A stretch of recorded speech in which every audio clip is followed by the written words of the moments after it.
after his son is injured in a hazing incident. And the San Francisco 49ers are forced to shell $20 million of defensive help. Those stories and all the news around the NFL, straight ahead.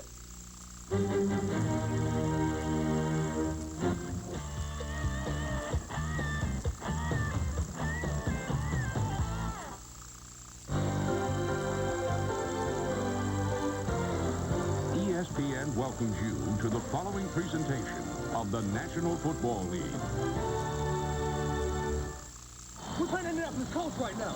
This team is not better enough. They're not even good. They call us the Colts. You got, what's his name? Robinson. Yeah. That's why we're playing the Colts. I'm like, come on, man. I mean, we get no respect. You'll get it today, Terrell, as we look back at your remarkable career. Examine a play that helped your Broncos win it all, and explain why you ran all over Green Bay in the Super Bowl, as we salute the champs. Today on NFL Films Presents.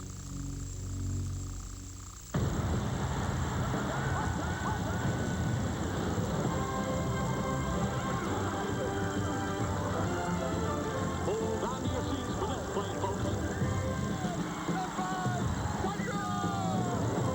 What kind of a call is that? This is when the big dogs come out.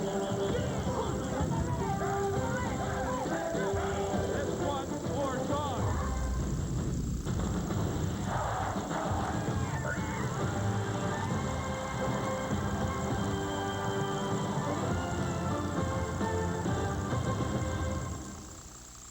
NFL Films Presents is brought to you by Edge Pro Gel, the official shave gel of the NFL.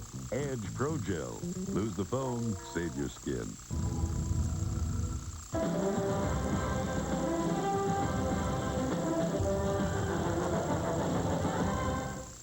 Second and goal from the 1 with 1:47. Davis in the end zone, walking, standing up. Third rushing touchdown. That's a Super Bowl record for TD.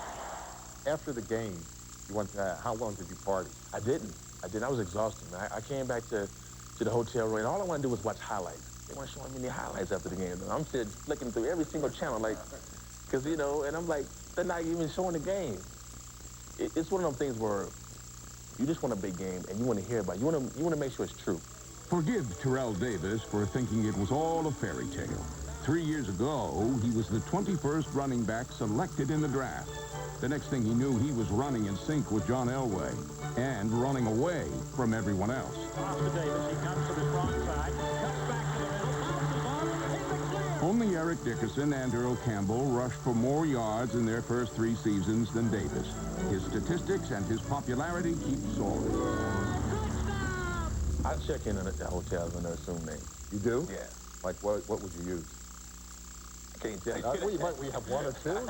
Normally, I don't even choose the names. I don't choose the names. I just tell them I don't even want to know the names. And we walk in, and they're on the table, all these envelopes, and there's names on it. I don't see my name on it. I'm waiting for everybody to pick their card up, and then I see some crazy-looking name, and I'm like, that must be me. Like, He Demand. And it's spelled He Demand. He Demand? Yeah, He, and last name Demand. Demand has definitely made a name for himself. Straight ahead star. Powers his way to the 1. Davis, touchdown. He can make you miss. Or make you had missed. Run him over. Hell yeah, TD. Run over. Hell yeah, TD. Fast up and then bust his ass again.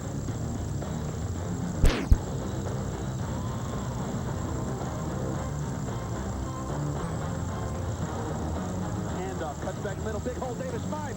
Close to the end zone, touchdown. Blitz on his way, Davis hands on first down, Terrell Davis. We had something happen today for the first time in club history. First guy over 200 yards in obvious. Game ball for TD and the offensive line.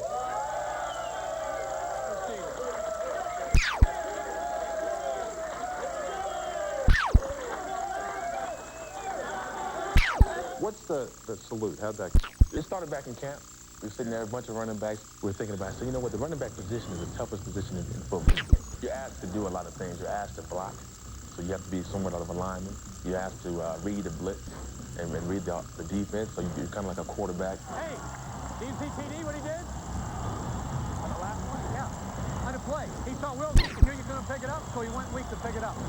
He saw the blitz on 200 jet. So instead of going strong, he went weak because he knew you couldn't pick it up.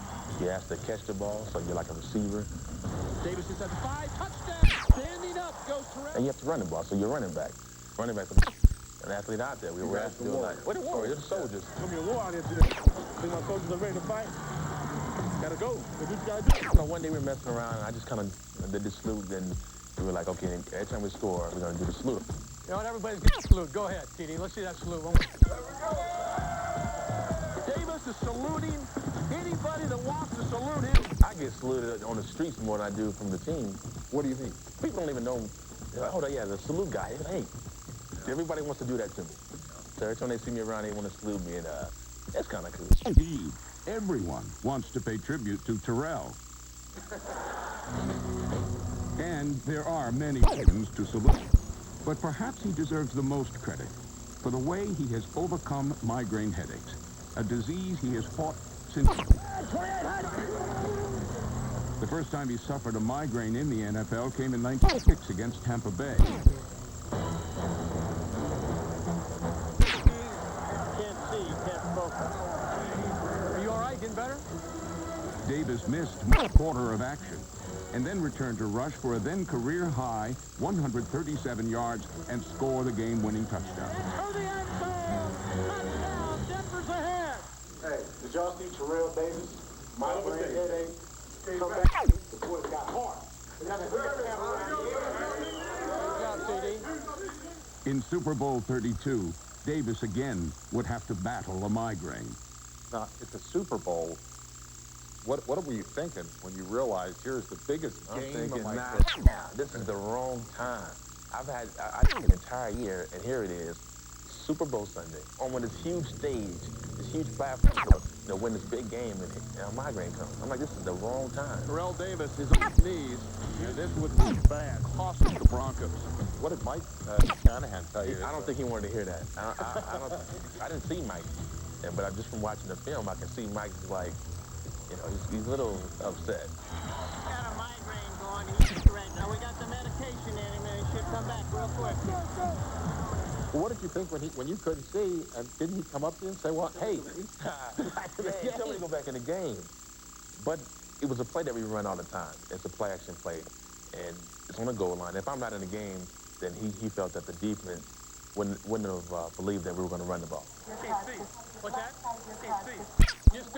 You don't worry about seeing on this play because we're going to fake it to you, the 15 lead. But if you're not in there, they won't believe we're going to run, okay? when you got down in your stance, could you see the line of scrimmage? It looks like a collage. Like, I can actually have your face. I can see, like, bodies here and there. It's like a puzzle, but they're not. All the pieces are scrambled. I'm concerned you could have collided with John. If you watch the tape, you see what I do. What did you do? Hey, I get out the way.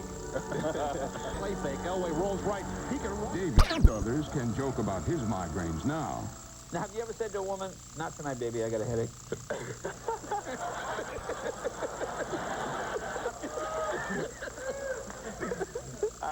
No, never. Now, oh, I see. Somehow, it's like the Super Bowl. The vision clears up right away. You find a way to get back in the game. That's the sign of a champ. You're back in the game. That's right. But Terrell knows there's nothing funny about migraines for those afflicted with them. This summer, he toured hospitals around the country to help others cope with the disease. I am here today to talk about getting back into the game. Schooling youngsters in the art of video games, part of Davis's summer tour. But along with saluting the kids, Davis made sure he delivered an important message. Mainly the message is to people who have either an employee who has migraines, a family member, and you can't relate to what's going on. Like, I can't sit here and tell you how bad a migraine is. If you never had one, you couldn't possibly imagine or, you know, empathize with me or what I'm going through. At that time, I remember telling myself, or thinking, seriously, I contemplated suicide. My story is kind of inspiring to a lot of people who've seen me play football and leave a game and then come back with MVP honors. That's inspiring to people who get migraines every day. I get a lot of stuff about migraines and they're not real and just wanted to chill and all this other stuff. And I was a really big Super Bowl party that day, and I don't really know football that well, and I was, you know, milling around the room, and I just need you to really know that that moment when you were taken out, when it was out of the Super Bowl game, migraine, the room stopped. And all of my friends and business associates looked at me, and all of a sudden what you did for all of us was legitimize this disease that people just blew up and thought that it was all in my head. So I'm just, you know, I'm not thrilled that you had your migraine that day, but I kind of am. Thanks.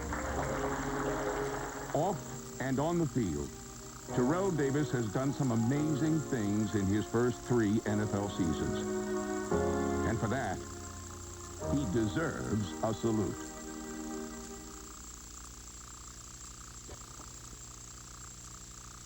Now, watch the strategy the Broncos used to win the Super Bowl.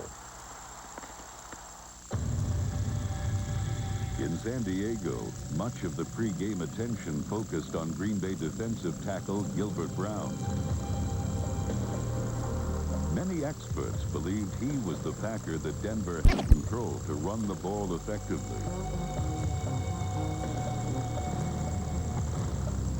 Our game plan was not to wear down Gilbert Brown, to establish the running game. You have to believe in the running game. If you believe in the be able to run the football. The team, Denver, we said, man, this is not a typical AFC team. This team runs the ball extremely well.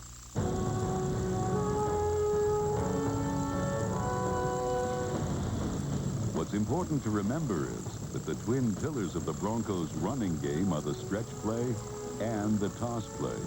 Plays designed to attack the outside edges of the defense, not inside between the tackles, where Gilbert Brown is solely effective. What the Denver Broncos like to do is attack just outside the tackle box area, what I call their downhill sweep, where Terrell Davis would get the ball and hit just outside the tight end or just outside the tackle. Broncos toss the football left and right, and the ball looks like it's going wide. It looks like a sweep. But actually what you do is as soon as Terrell gets the ball, he looks to see where the defenders are going. The offensive linemen are going to basically take them where they want to go. If they jump out looking for a sweep, they'll push him outside, and you'll see him cut sometimes right over the guard spot, and he's running what we call downhill. I mean, he's got great body lean. He's running hard. He is running at you, flag him with an arm. If you jump inside and you try to just hold your ground there, he has the speed to beat you outside. The brilliance of Mike Shanahan's game plan in Super Bowl 32 was his understanding that strong safety Leroy Butler, not Gilbert Brown, was the Packer that had to be neutralized in the running game. Butler, number 36, often lined up as a fourth linebacker, giving Green Bay an defense. He was the man who could not be accounted for in the offensive scheme. What we try to do is neutralize Butler, who is a big part of their rushing attack, who very often be the extra guy in the defensive scheme. We really kind of played to him, and we took the big play away from Leroy is what we did. There is no bigger playmaker at the safety position than Butler. Earlier in Super Bowl 31, he was the dominant defensive force in Green Bay's victory. What the Broncos did in Super Bowl 32 to counteract Butler was to use the slot formation as their predominant offensive set.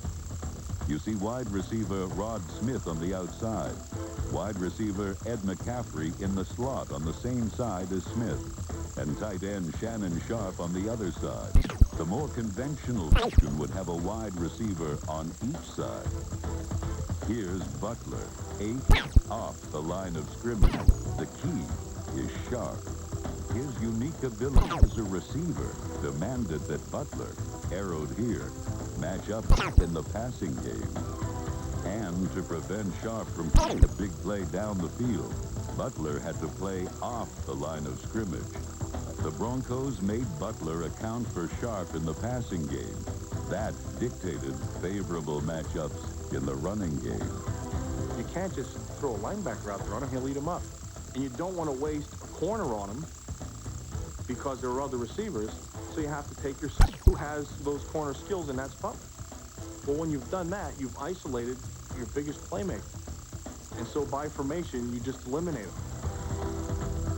Butler did finish with the team leading 9 tackles, but none of them were within 4 yards of the line of scrimmage.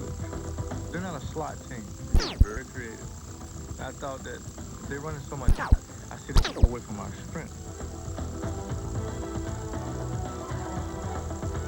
It was the ideal position. Denver had him, couldn't make plays, because I really feel that Denver felt going into that game they could control the Packer front 7. If we got 7-on-7, then we were going to be able to run the football, and that's exactly what we got with formation. It seems as if they had game plan since last minicamp. Everything worked. All the running plays worked. Davis ran for 157 yards, despite missing almost the entire second quarter with a migraine. After a while, they were just dictating to us whatever they wanted to do. I should have been able to use my skills to disrupt that, but I wasn't able to do that. The difference in Super Bowl 32 was a brilliantly conceived strategy whose beauty lay in its simplicity. You know it as the catch. Find out its proper name when we return. Against the Chiefs. Ends at 8:15.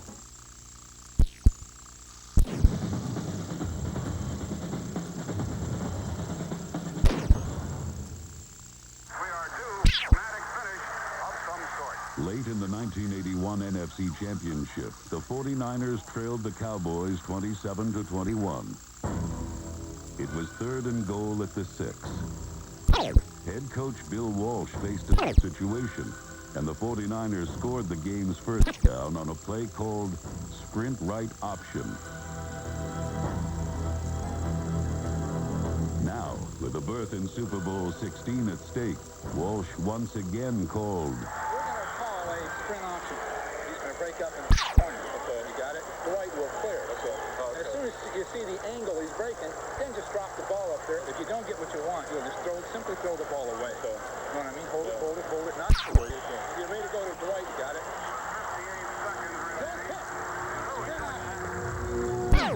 The stage was set for a milestone moment. A catch resulted from the play called sprint right option.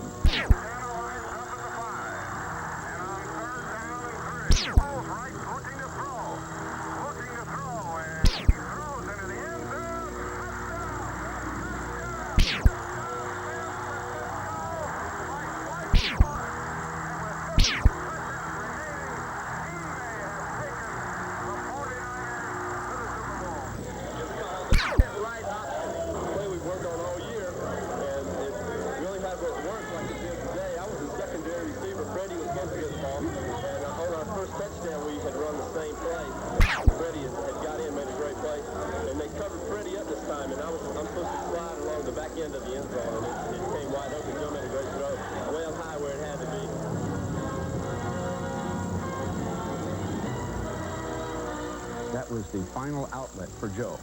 Joe was to sprint out and hit on what they so-called pick play. This was a Paul Brown play from the early 50s. Otto Graham's athleticism made sprint right option an effective play for the Cleveland Browns. But in the late 60s, its creator, Paul Brown, was still perfecting it in Cincinnati. We used to call it Q8 option in the original West Coast or the North River option. The quarterback could just roll out and hit the guy in the flat, so yeah, we know that play very well. He would put 2 tight ends in the game, and I would be the second tight end, and I would go on the outside and pick for either Isaac or Chip Myers. Tell Chip he's in now. He liked to use bigger receivers down on the goal line. You're in now. Yeah. Oh, yeah. Okay, great. Yeah. Many of Paul Brown's coaching disciples took the play with them. In Miami, Don Shula ran Q8 option with Bob Greasy. But it was one former Brown assistant in particular, Bill Walsh, who spread the gospel of sprint right option. People that were exposed to that play through the 49ers system now have taken that play, and we have it, Philadelphia has it, Kansas City has it, a number of teams have it. Sprint right option means that the quarterback is going to sprint. So in contrast to straight back in the pocket, he's going to sprint to the right or he could sprint to the left. Brett Favre, first time he's in a game, he ought to go to it to the left. But that's Brett, you know. Never been practiced, and obviously completed, but, you know, it can go either way, but 99% of the time the right-handers do it that way and the left-handers do it that way. Let's go red right, F left. Sprint left option on one. Ready? Square it up, Jerry. Bill Walsh would never sprint to the left because he feels it's too difficult for a right-handed quarterback. Speed 580! When he got Steve Young, there was no longer sprint right. It was all sprint left. So the option phase, one is quick throw to the flat.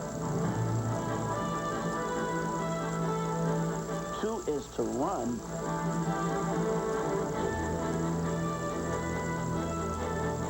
Three is to read the quarter of the end zone. That's one of the West Coast system plays. Always be good. We still run it several times a game. Everybody does. In their drive to a world championship in Super Bowl 30, the Denver Broncos made maximum use of sprint right option by using selectively but effectively. Okay. Sprint right option. One. Sprint right out. It's really a sprint out type pass, hitting the inside guy in the slot first, 4-yard gain, and if he does have any separation, he's got a chance to make a big play. In the end zone, pass, Smith, touchdown. The lessons learned by running this versatile play during the regular season produced big payoffs, Great route. especially in the AFC Championship. Would you like to go red right open, sprint right option? Come here, we can get out of bounds and get 5 or 6 yards. Yeah, I like that. Okay. You know, when you first start with a new offense and you run that play, they run it, and you don't understand why we keep running it, because early it's not that successful, but once you run it over and over, and with time, the better the feel you get for it, the better it gets. And I mean, the playoffs, that was a huge play for us.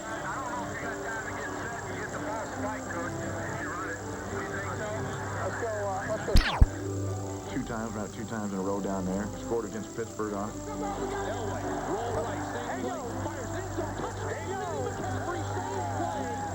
Great job, John. And then we actually, on 1st and 10, in the last 2 minutes when we needed a first down, we ran it again. Let's go. Red right open, sprint right option. So that is a play that is very simple, but the more you run it, the better you feel about it, and the more plays it makes. Plays don't really mean a whole lot. So that play goes way back, and probably 50 years from now, 3 more guys sitting here, and some other quarterback, and they'll be asking the same. That's one of those that has been around forever.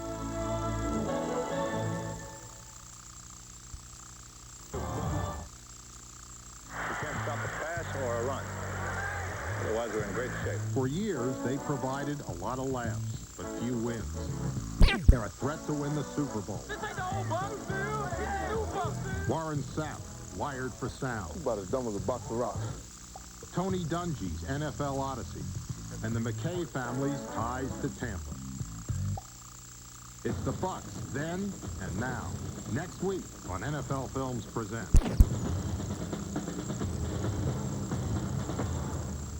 NFL Films Presents has been brought to you by Coca-Cola. Always the play of the game. Always Coca-Cola. ESPN thanks you for watching this NFL Films production on behalf of the Netball League. Brazilian Bob.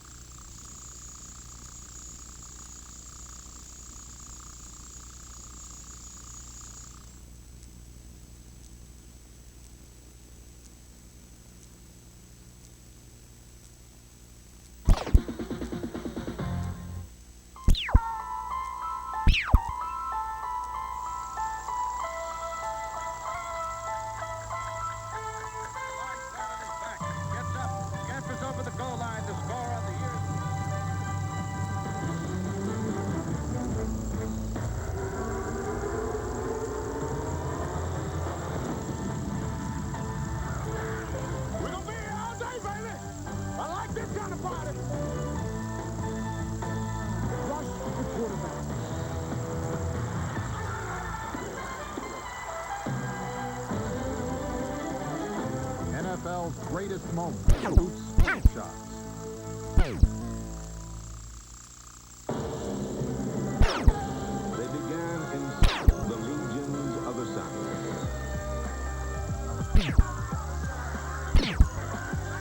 rainbow dreams that glowed in the summer sunshine. Victory is in the A season awaits with glory in her eyes.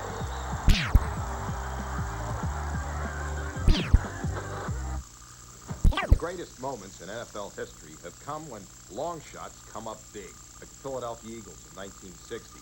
A few people would contend for the title, much less defeat the Green Bay Packers for the championship. It seems that every year brings another long shot, maybe someone who had been a cast-off elsewhere, delivering a season of big plays or developing into an all-pro. In 1997, I sat down with one of football's greatest long shots, undersized linebacker Sam Mills. So what are some of the jokes that guys have played on your team because of your size? I think one of the worst ones, or funniest ones, I should say, was, I can't remember which team we went to play, but we went to play one of the teams, and in the visiting locker, in our locker room, they had a small urinal next to the One of those little ones for, like, kids? Yeah, one of the little ones for kids, and when I got there, they had a piece of tape over there, and it said, Sam's urinal. And they also had a stool there for me to step on the urinal. And I thought that was pretty funny. The average American male is about 5 feet 9 inches tall. Mills is 5'9". I'm 5'9" and 3/4, actually. He blends easily into a double knots his shoelaces and has a bachelor's degree in industrial technology. If Sam Mills' life story were made into a movie, the title would be Ordinary People. Hey, we're doing America's home video. Hopefully it's not the funniest home video. He played linebacker, but the attitude is tough, and the talk has always been rated R, mature cases only. Don't run that over here. What's wrong with you? Hey, Shooter, you better hope I never get back in there. I'm gonna kick your Yeah, we're not allowed, boys. We're not allowed. Don't bug me. Randy! But Sam Mills was rated G. Parental discretion is not advised or necessary. Oh, good catch. Nice catch. Hi, Mr. Mills. How you doing? How's it going? Nice to meet a legend like you, man. Thanks, man. Appreciate it. And when he did lose his cool, Sam censored himself. I had my replacement words for cursing, but... What are replacement words? It'll be more like shoot, darn it. God, dog! Oh, man! Something like that. So if we hear those words, that means you're mad, right? Yeah, you can fill in the blank another way. The gentleman linebacker took road to the NFL. After graduating from Montclair State College in New York, his football aspirations were seemingly dashed, but he was cut by the Cleveland Browns as CFL's Argonauts. The bad thing was I was running out of leagues at that time, so I didn't think it would ever happen. I didn't know if I'd ever get another opportunity in the NFL.